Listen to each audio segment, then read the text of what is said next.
Good day mga kamots! Welcome back to our YouTube channel. Alam niyo ba na itong si Suzuki ay merong nilabas na isang retro classic motorcycle sa ibang bansa? Yan nga po mga kamots ay ang pinakabagong Suzuki GN160.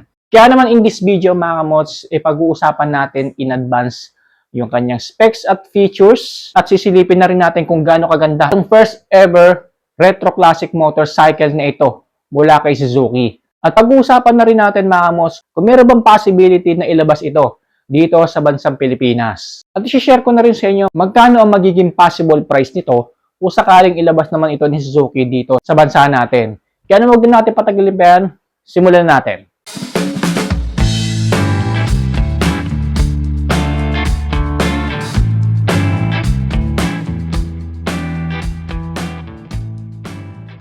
Ito po ay ang pinakabagong Suzuki GN160. Isang bagong retro classic style motorcycle po na unang inilabas ni Suzuki Motorcycle sa bansang Colombia. Ito po yung modern version ng dating Suzuki GN125 na retro classic motorcycle din na na-discontinued nga po ang production matagal ng panahon. At ngayong 2026 nga po ay muli nagbabalik itong retro classic motorcycle na ito mula kay Suzuki na may bagong itsura at may mga modern technologies na rin. Mga bagong features na mas lalo nga pong nagpaganda dito sa classic motorcycle na ito mula kay Suzuki. Kaya naman kung sakaling dadalhin ito ni Suzuki dito sa bansa, posibleng marami magkagusto at bibili nitong motor na ito, lalong-lalo na yung mga mahihilig sa mga retro classic motorcycles. Pero bago ang lahat, pag-usapan muna natin ng kanyang specs. Ito pong Suzuki GN160 ay mayroong 162cc engine displacement powered by Suzuki Eco Performance. Naka 4-stroke, single cylinder, naka single overhead cam with 2 valves. Taglay naman ito ang max power na umaabot sa 14.1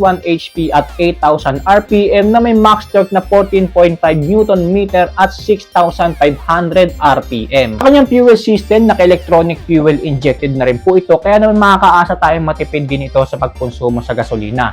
Sa cooling system naman po niya, ito po ay naka-air-cooled. At ayon daw po kay Suzuki Motorcycles, meron daw po itong malaking fuel tank capacity na 11 liters na hindi ka basta-basta mabibitin kung gagamitin mo nga ito pagdating sa mga long rides. At dagdag pa ni Suzuki Motorcycles, meron daw po itong hanggang 5-speed pagdating sa kanyang transmission system. Kaya naman makakaasa tayo na kahit ito ay naka-retro classic motorcycle style, nandun pa rin talaga yung bilis nitong motor na ito. Well, pagdating sa kanyang features, meron lang po tayo ditong single channel ABS at meron din po itong built-in charging port. Well, para sa akin okay na rin na meron na rin itong ABS kahit na naka-single lang po. At least, meron tayong aasahang braking features dito sa classic retro motorcycle na ito. At kahit paano convenient na rin dahil pwede na rin tayong mag-charge ng mga cellphone natin dito. Dahil nga po meron na rin siyang built-in charging port. So let's talk about the overall looks and appearance itong motor na ito. Of course, as you can see, naka-retro classic style motorcycle po ito. May napakagandang instrument panel. At isa pa sa nagustuhan ko dito yung headlight niya na naka-round shape, maging sa taillight niya. At gaya na nakikita nyo, naka-dual shock absorber na rin po ito pagdating sa likuran. At gaya rin na nakikita nyo, meron na rin po itong built-in crash guard sa unahan. May napakagandang style ng upuan. Kumbaga napakaganda sa kabuuan itong bagong retro classic motorcycle na ito mula kay Suzuki. Kaya naman kahit yung mga hindi mahihilig sa mga ganitong klase ng motor na mala retro classic style, ay paniguradong magagandaan o magagapuhan dito sa motor na ito mula kay Suzuki. Lalong-lalo na nga po yung mga mahihilig sa mga retro classic motorcycles tulad nito, pati na rin sa mga nag-aabang ng ganitong motor mula kay Suzuki Motorcycles. Lastly, pag-usapan na nga po natin yung possible or estimated na magiging presyo nito kung sakaling ilalabas ito ni Suzuki Motorcycles dito sa bansang Pilipinas. As I mentioned earlier, sa Northern America po ito unang inilabas ni Suzuki Motorcycles na nagkakalaga po ng 2,200 up to 2,800 US dollars. Na kung i-convert po natin into Philippine peso po, ito po ay nagkakalaga ng 129,000 pesos. But then again mga kamos, yan pong presyo na yan,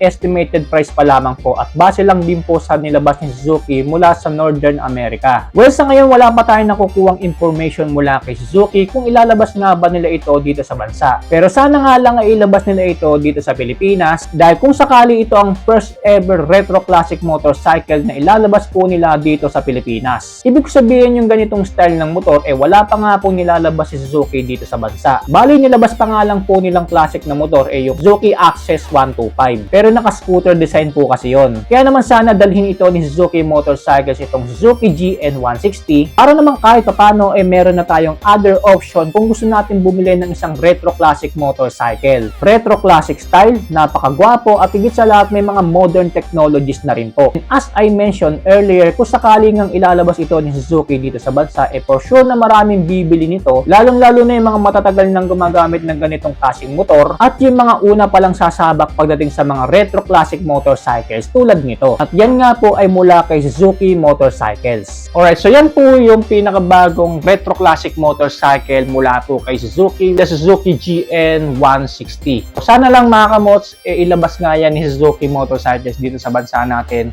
Dahil if ever man na ilalabas nila yan, for sure na maraming bibili niyan kasi ito ang kauna-unahang retro classic motorcycle na ilalabas nila kung sakasakali dito sa bansa. Kaya naman kung sakaling may possibility na ilabas ito ni Suzuki Motorcycles, at least alam na natin kung ano-ano yung mga aasahan nating specs at features dyan. So muli maraming salamat po sa inyong panonood. Stay safe, ride safe always.